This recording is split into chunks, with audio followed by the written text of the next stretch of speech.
Hello everyone, কেমন আছো তোমরা সবাই? আমি একটু খারাপই আছি, কেননা আজকে আমি বাড়ি আসার সময় আমার মোবাইলটা হাত থেকে লেগে ড্রেনে উল্টে পড়ে গেছে। তাই মনটা খুবই খারাপ। তো খারাপ বলে আর কি রান্নাবান্না হবে না, তাই শুরু করে দিলাম রান্নাবান্নার কাজ। তো আমার বর এক বলে যায় বাজারে আর এক জিনিস নিয়ে চলে আসে। তো আমাকে বাজারে যাওয়ার সময় বলে গেছিলো যে আজকে আমি মাছ নিয়ে আসবো আর কিছু সবজি নিয়ে আসবো। তা আমি বললাম ঠিক আছে, মাছ নিয়ে এসো, কেননা কালকে তো মাংস খেয়েছি, আজকে আর মাংস টাংস কিছু খাবো না, মাছ নিয়ে আসো। তো আমাকে বলে গেল।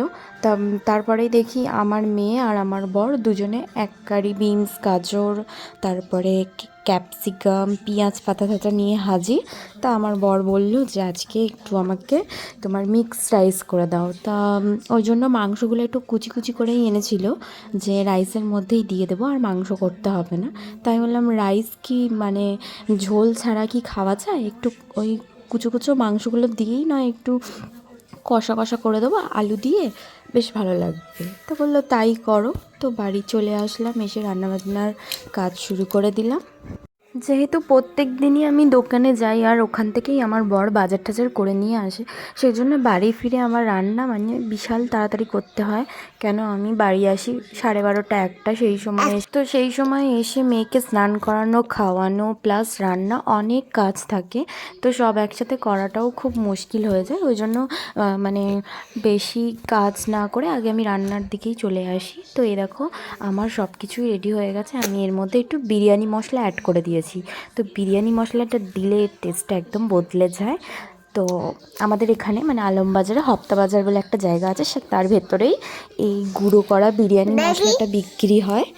তো এই মশলাটা দিয়েই আমি যখনই মিক্সড রাইস বা এমনি প্লেন রাইস বানাই, মাছ মাংস ছাড়া যে রাইসটা বানাই, তোমার ক্যাপসিকাম বিনস টিনস দিয়ে, তো এই মশলাটা আমি ইউজ করি। এটা দিলে খুবই টেস্ট হয়ে যায়। আমার রাইস মাংস সব কমপ্লিট হয়ে গেছে আর আমার মেয়ে আগে দিয়ে আমাকে বললো যে আমি রাইস খাবো, তারপর হঠাৎ করেই বলছে আমি রাইস খাবো না, তাও জোর করে ওকে খাইয়ে দিয়ে। তো দেখো এই ময়ূরের পালকগুলো আজকেই আমার হাজবেন্ড নিয়ে এসেছে। তো আমি ওকে বলেছিলাম আনতে, কেননা আমি আগের দিন ইউটিউবে দেখছিলাম একটা দিদি বলছিল যে এই ময়ূরের পালকগুলো নাকি উত্তর দিক করে লাগালে খুব ভালো হয়, পজিটিভ শক্তি ঘরে থাকে, নেগেটিভ শক্তি থাকে না। সেই জন্যই জানো তো মেয়েদের মন, তা ওই জন্যই আনতে বলেছিলাম। তো তারপর ভালো করে আমি একটু এক্সপার্ট দিয়ে গ্যাসটা পরিষ্কার করে নিই, কেন প্রত্যেক দিনই আমার ডেলি রুটিনে থাকে যে আমি দুপুরবেলা রান্না করব আর রান্নার শেষে আমি ডেইলি গ্যাসটা পরিষ্কার করব। নাহলে ভালো লাগে না, গ্যাসটা নোংরা থাকলে ঘরের মধ্যেই তো রান্নাঘর, আর নোংরা যদি গ্যাসটা পড়ে থাকে তো কীরকম লাগে দেখতে। তো সেই জন্যই আমি ডেইলি গ্যাসটাকে মুছি। তো আমার আগে দিয়ে অভ্যাস যে আমি নোংরা জিনিস না একদম চোখের সামনে দেখতে পারি না, দেয়ালেও যদি নোংরা থাকে তো দেয়ালটাকেও ঘষে ঘষে পরিষ্কার করি।